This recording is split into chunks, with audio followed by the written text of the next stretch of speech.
نبی صلی اللہ علیہ وسلم کی خدمت میں ایک کافر آیا. آپ صلی اللہ علیہ وسلم اکرام کرتے تھے, چاہے مسلم ہو غیر مسلم. آپ صلی اللہ علیہ وسلم نے اس کو دودھ پلایا.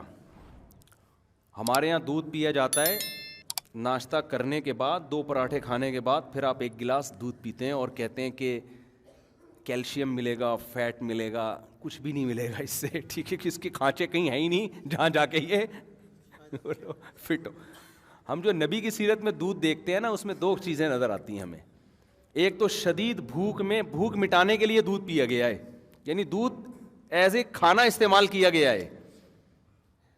ہمارے ہاں دودھ کو کھانا بولتے ہی نہیں ہے. دودھ جب شدید بھوک لگ رہی ہوگی نا, تو پہلے خوب بریانی اور نہاری طبیعت سے پھوڑنے پھاڑنے کے بعد پھر کہیں گے, کیونکہ حکیم صاحب نے کہا ہے کہ رات کو دودھ پی کے سونا چاہیے, لہذا پھر دودھ پی کے سو کے ایک دن دھماکے کے ساتھ پھٹ پھٹا کے ہلاک ہو جائے گا. تو ہم نبی کی سیرت میں دیکھتے ہیں, غزوہ احد میں دیکھو نا, سب صحابہ کو شدید بھوک تھی. تو حضرت ابو ہریرہ رضی اللہ تعالیٰ عنہ کو نبی نے حکم دیا, یہ دودھ کا ایک پیالہ آیا ہے نا. تو شدید بھوک تھی صحابہ کو, 2 3 دن کے سے بھوک لگ رہی تھی, پیٹ پہ پتھر باندھے ہوئے تھے. تو آپ نے کیا فرمایا؟ حضرت ابو ہریرہ کہتے ہیں کہ ایک ہی پیالہ تھا, تو نبی صلی اللہ علیہ وسلم نے حکم دیا کہ دائیں طرف سے پلانا شروع کرو. تو کہتے ہیں میں نے سوچا کہ میں اتنا مجھے بھوک لگ رہی, میرے حصے میں تو کچھ بھی نہیں آئے گا. اللہ نے برکت اتنی رکھی تو سب نے سیر ہو کے پیا اس کو. حضرت ابو ہریرہ کے وہ برکت دے دی اللہ نے, ایک معجزہ نبی کا ظاہر ہوا. حضرت ابو ہریرہ نے پیا, کہتے ہیں اور پیو اور پیو, سیر ہو گئے حضرت ابو ہریرہ رضی اللہ تعالیٰ عنہ. تو اس طرح کی اور بہت ساری ہمیں مثالیں ملتی ہیں کہ شدید بھوک میں بھوک کس سے مٹائی ہے؟ دودھ سے. پھر دودھ جزو بدن بنتا ہے اور ایسا ٹھا کر کے جا کے باڈی کو لگتا ہے نا. تو 2 چیزیں نبی نے بھوک میں استعمال کیا. دوسری چیز تازہ دودھ استعمال کیا آپ صلی اللہ علیہ وسلم نے, بوائل دودھ نہیں استعمال کیا, یعنی جہاں تک ہمارے معلومات ہے تازہ دودھ. اب میرے یہ کلپ چلایا گیا, کسی نے کہا دیکھو لوگوں کو کچا دودھ پینے کا مشورہ دے رہا ہے جراثیم والا. تو دودھ کچا جب پیو, جو فوراً نکالو اور فوراً پی جاؤ. اگر رکھ لیا تو پھر کچے کا نہیں, ہم بھی کہتے ہیں بھائی وہ تو ڈاکٹر لوگ بولتے ہیں اس میں. اور پھر خاص طور پہ جو گوالا تو کچا بھی پلا رہا ہے نا, تو اس میں گوالا بھی تو دے رہے ہیں نا دودھ.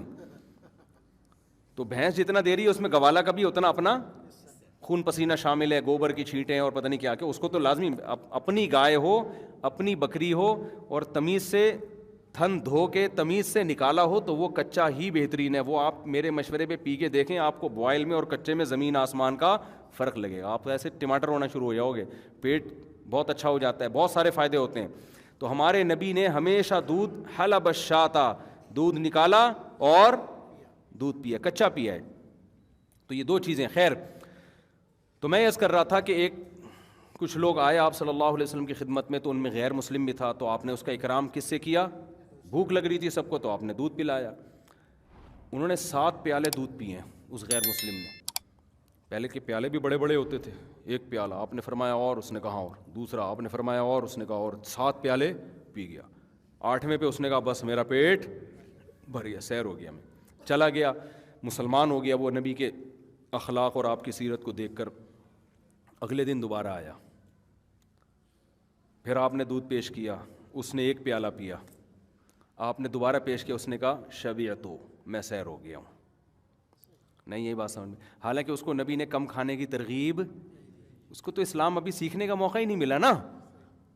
تو ایسے موقع پہ آپ نے فرمایا الکافر یأکل فی 7 امعاء, کافر 7 آنتیں بھرتا ہے.